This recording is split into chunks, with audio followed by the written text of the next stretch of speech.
नमस्कार दोस्तों। आज जो हम बात करने वाले हैं, बेटी पढ़ाओ बेटी बचाओ, परंतु किससे? नेता से। ऐसा मैं क्यों कह रहा हूं? आप जानते हैं, जब हमारे माननीय प्रधानमंत्री जी जब ये नारा दिए बेटी बचाओ बेटी पढ़ाओ, ये जो ऐड बना होगा ना, इस पर भी इस देश के पैसा खर्च हुआ है। जितने भी ऐड आप इस तरह से देखेंगे, उस पर हमारा ही पैसा खर्च होता है। अब ये इसकी वास्तविकता, इसकी सच्चाई कितनी है और इसका जो अंदाज है दिखाने का कुछ और करने का कुछ और, वो इस वीडियो में आपको पता चलेगा। आइए हम बात करते हैं। सबसे पहले ये तो महिला पहलवान के बारे में आपने देखा ही होगा। पिछली बार मैंने एक वीडियो बनाया था, जिस वीडियो में आपने देखा होगा, ये प्रज्वल रेवन्ना है, जो पूर्व प्रधानमंत्री एचडी देवगौड़ा के बेटे। इस बंदे ने 2000 से अधिक महिला का वीडियो बनाया यौन शोषण करते हुए, और जब इसका वीडियो वायरल हुआ, इसके पेन ड्राइव जब हाथ लगे और इसी के घर में काम करने वाली महिला जो 4 साल से काम कर रही थी, उसके साथ यौन उत्पीड़न किया जा रहा था। खैर, उस महिला ने 4 साल तक क्यों नहीं बताया, क्या ये महिला ये जासूस बन के काम कर रही थी या उसका क्या बात था, ये तो जांच का विषय है। उस महिला का यह भी आरोप है कि अब उसकी बेटी को कह रहा था कि भाई तुम अपनी बेटी को मुझे सौंप दो। तो बहुत सारी बातें आई, लेकिन अब नई कई खुलासे नई हो रही है। प्रज्वल ने बंदूक की नोक पर किया मेरा रेप, वीडियो भी बनाया। अब जेडीएस कार्यकर्ता ने ही लगाया आरोप। अब कोई और भी महिलाएं हैं जिसने कहा कि भाई बंदूक के नोक पर हमारे साथ रेप किया गया। दोस्तों, घटना कुछ अब ऐसी हो गई है, चुनाव के टाइम आपको पता है कि जैसे ही चुनाव हुआ, ये आदमी यहां से फरार हो गया जर्मनी के लिए। लेकिन कैसे फरार हुआ? क्या कोई व्यक्ति एकाएक भाग सकता है? और कैसे भाग सकता है? हर देश में क्या बिना वीजा के जाया जा सकता है? नहीं जाया जा सकता है। तो फिर यह व्यक्ति कैसे भागा, इस वीडियो में हम आपको बताएंगे। अब दूसरी बात, सबसे बड़ा बात यह है कि आज कई महिलाएं अपना घर छोड़ के भागने पर मजबूर है। वजह वो वीडियो वायरल होना। और हुआ ये कि इसने तो वीडियो बनाया है, इसने तो जो कर्म करना था किया है, और विपक्षी पार्टी, चूंकि वहां पर कांग्रेस की सरकार है, कांग्रेस की सरकार, स्टेट गवर्नमेंट वहां कांग्रेस की थी कर्नाटका में, और ये बीजेपी के साथ गठबंधन में ये चुनाव लड़ रहा था। हासन लोकसभा सीट से यह प्रत्याशी है। यह व्यक्ति बीजेपी को पिछले साल दिसंबर में ही बीजेपी के पार्टी के लोगों ने लेटर लिखकर, उनके क्षेत्रीय पार्टी के नेता ने लेटर लिखकर कहा था कि इस आदमी के साथ गठबंधन नहीं किया जाए। यह व्यक्ति बदनाम है, दागी है, इसके ऊपर बहुत सारे आरोप आने वाले हैं, बहुत सारे खुलासा। लेकिन बीजेपी ने नहीं माना, सोचा कि यह बंदा पहले भी सांसद रहा है तो इस बार भी यही जीतेगा, और बीजेपी ने गठबंधन में इसको टिकट दिया और ये हासन सीट से चुनाव लड़ा। हुआ क्या कि चुनाव से 2 दिन पहले ये वीडियो वायरल होने लगा। वीडियो लग गए हाथ विरोधियों के। विरोधी मोबाइल में वीडियो ले लेके सब जगह दिखाते गया, हर गांव में घूम घूम के कि भाई इसको वोट नहीं देना है। अब इससे क्या हुआ कि लोगों में, अब उस क्षेत्र के, उस जिला के महिलाओं के साथ जिसका शोषण किया गया और उसकी जब पहचान होने लगी वीडियो में, वैसे महिला, वैसे लड़कियों को अब उस समाज में रहना मुश्किल हो गया।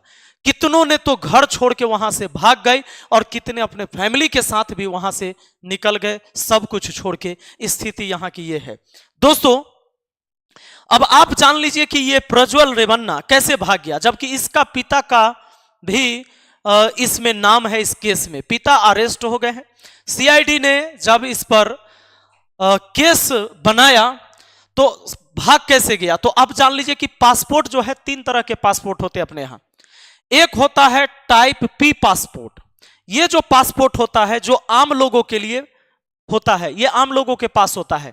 अगर आप एक नॉर्मल व्यक्ति हैं तो आपके लिए यही पासपोर्ट बनेगा। दूसरा है टाइप एस पासपोर्ट। ये सरकारी नौकरी पर होते हैं या सरकारी काम से विदेश जाते हैं। कोई भी सरकारी काम होगा तो विदेश, मान लीजिए आप पुलिस विभाग में एक अधिकारी हैं, लेकिन कोई ऐसा व्यक्ति जो यहां से मर्डर करके भाग गया हो और वहां पर आपको जाना है, उसको पकड़ना है या जांच करनी है, तो वहां के पुलिस के साथ मिलकर आप उसको पकड़ते हैं, तो वो व्यक्ति भी बिना पासपोर्ट के नहीं जा सकता है, जो सरकारी काम से यहां से जाएगा। तो एक ये जो दूसरा पासपोर्ट है, इसका कलर देखिए, ये हल्का व्हाइट कलर का होता है, नीला कलर का होता है, और ये मैरून कलर का होता है। तो अब है तीसरा टाइप डी पासपोर्ट। ये राजनयिक पासपोर्ट है, संसद के सदस्यों, डिप्लोमेट्स और कुछ हाई रैंक के आईएएस और आईपीएस अधिकारी के लिए है। तो यह पासपोर्ट उन्हीं को मिलता है। इस पासपोर्ट में बहुत सारी सुविधाएं हैं। लगभग देशों में बिना वीजा के भी आप सिर्फ पासपोर्ट से जा सकते हैं, लेकिन ये वो ही लोग जाते हैं जिनको भी सरकारी कामकाज से ही या विदेश मंत्रालय जब भेजेगा तभी जाएगा, या कोई दूतावास में जाना है, विदेशी दूतावास में जहां इसका कोई काम होगा तभी ये जाता है। तो सबसे बड़ी बात है कि यह व्यक्ति प्रज्वल रेवन्ना जो कि एक सांसद रहा है, तो ये जब गया होगा तो निश्चित है कि कोई ना कोई सरकारी पेपर वर्क करके ही गया होगा, क्योंकि जब कोई भी यहां से जाएगा इस पासपोर्ट से तो बेवजह से जाके पूरा जर्मनी घूमने नहीं लगेगा, उसको जो काम है उसी के लिए जाएगा। तो इसमें यह निश्चित है कि भारत सरकार दोषी बनता है, क्योंकि यह सांसद है तो सांसद सीधे कहां कैबिनेट का हो गया, सीधे केंद्र सरकार का भाई सदस्य हो गया। तो यह जब वहां गया होगा तो किसने इसकी अनुमति दी और कैसे गया यह निर्भर करता है, जांच का विषय है, पर जांच नहीं होगा। क्योंकि दोस्तों आप जानते हैं हमारे देश में जांच कितनी होती है। यह वो लड़कियां हैं जिसने देश के लिए मेडल कमाया है, पूरी दुनिया में भारत का डंका बजवाया था।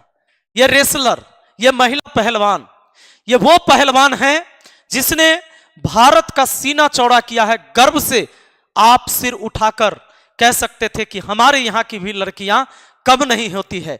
और जो कहा आपने एक फिल्म में सुना होगा, हमारी छोड़ी छोड़ों से कम है के, तो ये आपने जो हरियाणा में सुना था ये साधारण बात नहीं था बाबू। ये ऐसी ही लड़कियों के वजह से हम कहते हैं क्या हमारी बेटियां बेटों से कम है कि। लेकिन जब ऐसी बेटियों को न्याय नहीं दिया जाता है, ये जो बेटी है ये कोई छपड़ी नहीं है जी, ये छपरी नहीं ना है, इसने अपने मेहनत के दम पर पूरी दुनिया को लोहा मनवाया है। ऐसी लड़कियां थी।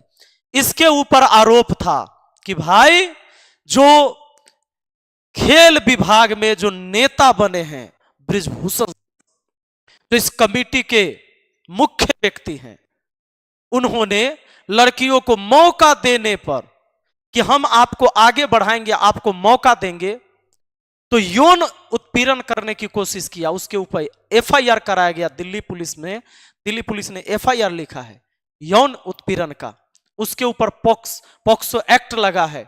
लेकिन सरकार से यह बेटियां मांग करती रही।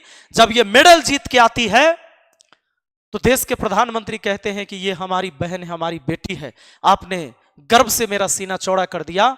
लेकिन जब जांच का विषय आया तो कोई सीबीआई जांच नहीं कराया गया, जबकि ये जंतर मंतर पर धरना देते रहे।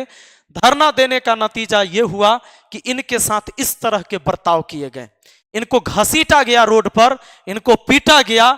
आप देख लीजिए ये तस्वीर, शायद आप भूल जाएं, वो इसलिए कि आपको लगता होगा कि ये बेटी आपकी नहीं है, लेकिन याद रखिएगा बेटी आपकी हो हमारी हो, ये देश की बेटी है, और देश की बेटी है तो हम सब की बेटी है, इस बात को जान लीजिए।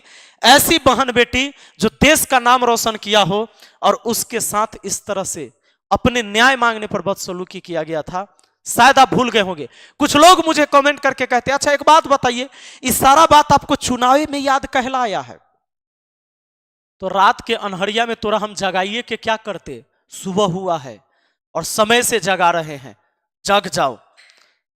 देखो यह स्थिति हुई थी, रोड पर घसीटा गया था इन लड़कियों को, आपको पता है।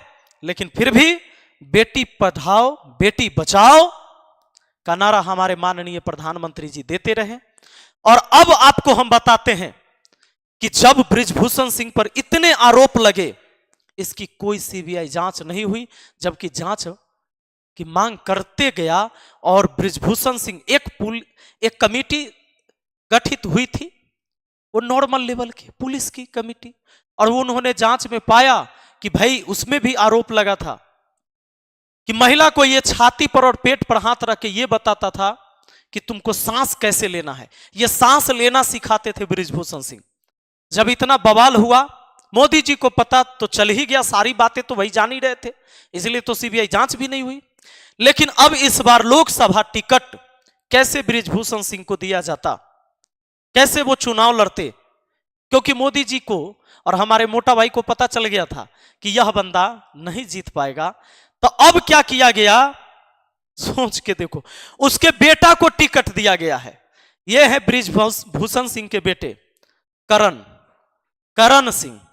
अब इनका देख लीजिए, उत्तर प्रदेश के कैसरगंज लोकसभा से भारतीय जनता पार्टी के प्रत्याशी सांसद बृजभूषण शरण सिंह के बेटे करण भूषण सिंह ने नामांकन दाखिल कर दिया है।